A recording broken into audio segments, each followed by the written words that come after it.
नमस्कार, मैं हूं निकिता और आप देख रहे हैं सत्यहिंदी.com। चलिए एक नजर डालते हैं अब तक की सुर्खियों पर। नई दिल्ली लीडर्स घोषणा पत्र को सर्वसम्मति मिलने के बाद इसे भारत की एक बड़ी उपलब्धि के रूप में गिना जा रहा है।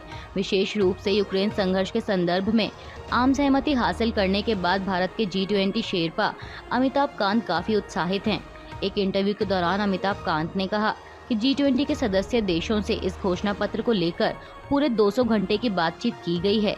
इतना ही नहीं, रूस और चीन के साथ भी इस पर अलग से चर्चा की गई, जिसके बाद शुक्रवार रात को ही इसे मंजूरी मिल गई थी। अमिताभ कांत ने सोशल मीडिया प्लेटफॉर्म एक्स पर लिखा कि G20 का सबसे जटिल हिस्सा रूस यूक्रेन पर आम सहमति बनाना था। 200 घंटे की नॉन स्टॉप बातचीत, 300 द्विपक्षीय बैठकें, 15 ड्राफ्ट्स के बाद ये संभव हुआ। इसके साथ ही उन्होंने टीम वर्क की सराहना करते हुए अपने दो साथियों नायडू और इनम गंभीर का जिक्र किया। उन्होंने बताया कि विदेश मंत्री ने मुझे भू राजनीति पर 2 उत्कृष्ट अधिकारी दिए, जिनके साथ के बाद ही ये काम अंजाम पर पहुंचा। आपको बता दें कि शनिवार को चीन और रूस से बातचीत करने के लिए भारत के G20 शेरपा अमिताभ कांत की खूब प्रशंसा हो रही है। इसी कड़ी में कांग्रेस नेता शशि थरूर ने भी अमिताभ कांत की तारीफ की है। थरूर ने अपने ऑफिशियल ट्विटर हैंडल एक्स पर लिखा कि G20 में भारत के लिए गर्व का पल है। बहुत अच्छा अमिताभ कांत, ऐसा लगता है कि जब आपने IAS का विकल्प चुना तो IFS ने एक उत्कृष्ट राजनयिक खो दिया। नई दिल्ली में चल रहे 2 दिवसीय G20 शिखर सम्मेलन के दौरान कल राजधानी में जोरदार बारिश हुई, जिस कारण आयोजन स्थल यानी भारत मंडपम के चारों तरफ पानी भर गया और अब इसकी तस्वीरें सोशल मीडिया पर वायरल हो रही हैं। वहीं इसे लेकर कांग्रेस ने मोदी सरकार पर निशाना साधा है। पानी से भरे भारत मंडपम की video social media platform x पर शेयर करते हुए भारतीय युवा कांग्रेस के अध्यक्ष BV श्रीनिवास ने लिखा कि करोड़ों रुपए की लागत से G20 के सदस्यों की मेहमान नवाजी के लिए बनाए गए भारत मंडपम की तस्वीरें। उन्होंने लिखा कि विकास तैर रहा है। बता दें कि इस वीडियो को कांग्रेस के आधिकारिक मीडिया प्लेटफॉर्म INC TV ने भी एक्स पर शेयर किया है। यहाँ लिखा गया है कि खोखले विकास की पोल खुल गई। G20 के लिए भारत मंडपम तैयार किया गया, 2700 करोड़ रुपए लगा दिए गए, एक बारिश में पानी फिर गया। G20 के 3rd सेशन की बैठक शुरू हो चुकी है। इस सेशन की थीम एक भविष्य है। इस दौरान ब्रिटेन ने रविवार 10 सितंबर को कहा कि वह दुनिया को जलवायु परिवर्तन से निपटने में मदद करने के लिए ग्रीन क्लाइमेट फंड को $2 बिलियन अमेरिकी डॉलर प्रदान करेगा। ब्रिटेन के प्रधानमंत्री ने G20 के नेताओं को संबोधित करते हुए कहा कि UK आगे बढ़ रहा है और अपनी जलवायु प्रतिबद्धताओं को पूरा कर रहा है। उन्होंने कहा कि UK अपनी अर्थव्यवस्था को डिकार्बोनाइज कर रहा है और दुनिया के देशों की जलवायु परिवर्तन से निपटने में मदद कर रहा है। यह उसी तरह का नेतृत्व है जिसकी दुनिया G20 देशों से उम्मीद करती है। उन्होंने कहा कि यह सरकार UK और दुनिया को और अधिक समृद्ध और सुरक्षित बनाने में उदाहरण पेश करती रहेगी। भारत में ब्रिटेन के उच्चायोग ने बताया कि ब्रिटेन के प्रधानमंत्री ऋषि सुनक ने जलवायु परिवर्तन के प्रभाव को कम करने और उसके अनुसार ढलने में दुनिया के कमजोर देशों की मदद करने के लिए वित्तीय योगदान देने की घोषणा की है। पश्चिम बंगाल में राजभवन के एक अधिकारी ने कहा कि राज्यपाल CV आनंद बोस ने 2 गोपनीय सीलबंद पत्रों पर हस्ताक्षर किए हैं। उन्होंने कहा कि एक पत्र राज्य सचिवालय न बनना और दूसरा केंद्र सरकार के लिए है। हालांकि ये पत्र किस संबंध में है, इसे लेकर फिलहाल अधिकारी ने कुछ नहीं बताया और कहा कि इसका खुलासा बाद में किया जाएगा। अधिकारी ने PTI भाषा को बताया कि आपको पत्रों के विषय के बारे में बाद में पता चलेगा। अधिकारी ने संकेत दिया कि यह विषय राज्यपाल और राज्य सरकार के बीच हालिया जुबानी जंग पर हो सकता है। दरअसल विश्वविद्यालयों में अंतरिम कुलपतियों की नियुक्ति को लेकर पश्चिम बंगाल सरकार और राजभवन के बीच जारी जुबानी जंग के बीच शिक्षा मंत्री बसु ने शुक्रवार को राज्यपाल पर राज्य में उच्च शिक्षा प्रणाली को बर्बाद करने की कोशिश करने का आरोप लगाया था। मंत्री ने राज्य सरकार द्वारा संचालित विश्वविद्यालयों के कुलाधिपति पर विश्वविद्यालयों में कठपुतली शासन चलाने और रजिस्ट्रारों को उच्च शिक्षा विभाग के साथ बैठक नहीं करने की धमकी देने का भी आरोप लगाया था। बसु ने कहा कि माननीय राज्यपाल किसी के अहम की तुष्टि के लिए अपनी इच्छा अनुसार लोगों को नियुक्त करके कठपुतली शासन चलाना चाहते हैं। वे उच्च शिक्षा प्रणाली को खत्म करने का लगातार प्रयास कर रहे हैं। वहीं इसके बाद राज्यपाल बोस ने आधी रात को बहुत बड़ी कार्रवाई की चेतावनी दी थी।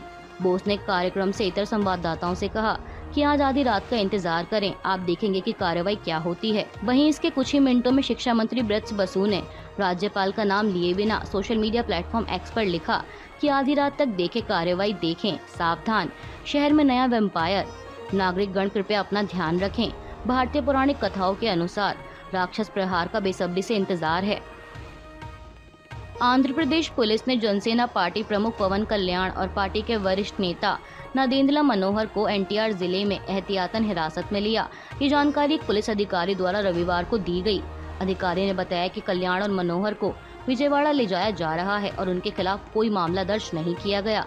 दरअसल सारा मामला ये है कि पवन कल्याण ने टीडीपी प्रमुख चंद्रबाबू नायडू की गिरफ्तारी की निंदा की थी और पूर्व मुख्यमंत्री के समर्थन में विजयवाड़ा जाने की कोशिश की थी, जिसकी वजह से पुलिस को यह सुनिश्चित करने में कामयाब रही कि विजयवाड़ा के लिए कल्याण की विशेष उड़ान हैदराबाद से आगे ना बढ़े।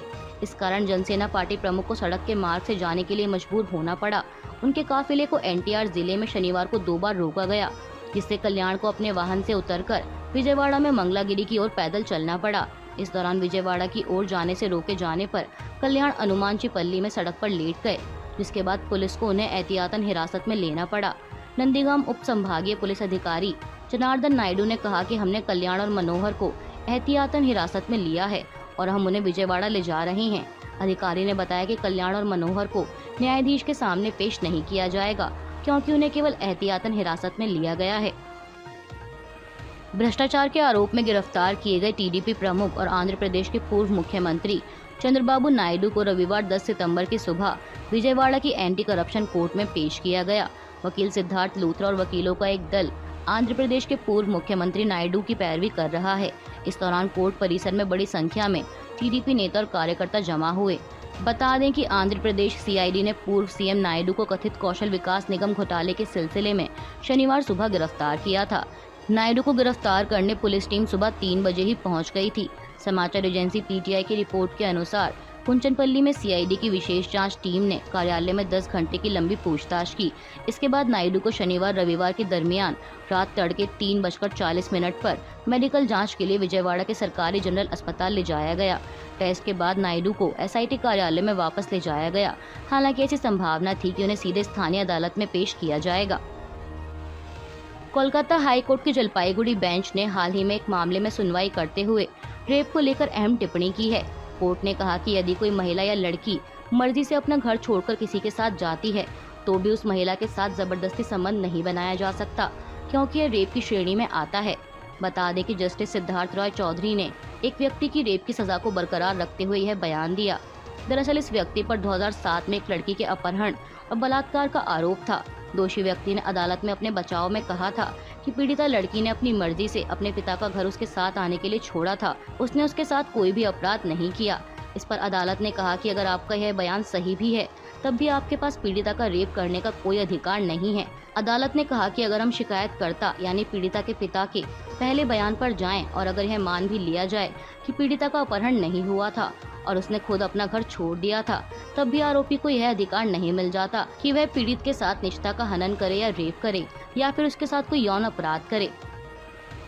कांग्रेस अध्यक्ष मल्लिकार्जुन खड़गे ने कल शनिवार 9 सितंबर को कहा कि बीजेपी और जेडीएस 2024 का लोकसभा चुनाव लड़ने के लिए कर्नाटक में एक साथ आ सकती हैं, लेकिन तब भी वे राज्य में कांग्रेस को दबा नहीं पाएंगी। खड़गे ने कहा कि मैंने समाचार पत्रों में पढ़ा है कि उन्होंने हाथ मिला लिया।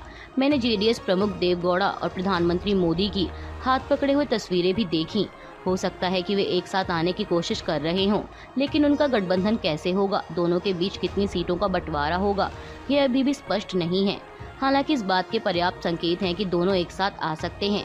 इस सवाल पर कि क्या यह कांग्रेस को दबाने की योजना है, इस पर कांग्रेस अध्यक्ष ने कहा कि हमें कोई दबा नहीं सकता। हम शुरू से ही कर्नाटक में चुनाव का अपने दम पर सामना करने की कोशिश कर रहे हैं। खड़गे ने कहा कि पूरे देश में भी लगभग 26 से 28 पार्टियां चुनाव का सामना करने के लिए एक साथ आई हैं, क्योंकि 60% वोट विपक्षी दलों के पास है। यदि 60% वोट एक साथ आते हैं तो एनडीए के साथ 40% वोट होंगे। इसलिए हमें उम्मीद है कि एक लोकतांत्रिक व्यवस्था में हमें सफलता मिलेगी। दरअसल बीजेपी के वरिष्ठ नेता येदियुरप्पा ने शुक्रवार 8 सितंबर को कहा था कि लोकसभा चुनाव के लिए पार्टी पूर्व प्रधानमंत्री एचडी देवेगौड़ा के नेतृत्व वाले जेडीएस के साथ समझौता करेगी। उनकी इस घोषणा से राज्य का सियासी पारा बढ़ गया। वहीं इससे पहले जेडीएस नेता एचडी कुमार स्वामी ने कहा कि बीजेपी की और उनकी पार्टी के लोकसभा चुनाव एक साथ लड़ने के बारे में चर्चा अभी भी प्रारंभिक चरण में है। शिवसेना उद्धव बालासाहेब ठाकरे गुट के मुखपत्र सामना में G20 शिखर सम्मेलन को लेकर केंद्र पर निशाना साधा गया है। दिल्ली में चल रहे G20 कार्यक्रम को उद्धव ठाकरे गुट के नेता संजय राउत ने सरकार का प्रायोजित मनोरंजन कार्यक्रम बताया। उन्होंने 4 दिनों तक दिल्ली बंद किए जाने को नाकेबंदी कहते हुए पूछा कि आखिर सरकार किस बात से डर रही है। राउत ने दावा किया कि 2024 में मदर ऑफ डेमोक्रेसी में बदलाव आएगा। दिल्ली बंद किए जाने पर राउत ने सामना में लिखा कि दूसरे देशों के ऐसे सम्मेलनों में मैं जा चुका हूं, वहां पर लोगों को कम से कम परेशानी हो, इस तरह से समारोह मनाए जाते हैं, लेकिन हमारे देश में इस तरह के समारोह अर्थात जनता को परेशानी। राउत ने लिखा कि दिल्ली की गरीबी, कुव्यवस्था, झुग्गियां दिखाई ना दें, इसलिए ऐसे कई हिस्सों को रंगीन पर्दों से ढककर रखा गया है। इस दरिद्रता को सरकार बीते 8-9 वर्षों में खत्म करने में नाकाम रही, इसलिए इसे ढककर रखने की नौबत आई है।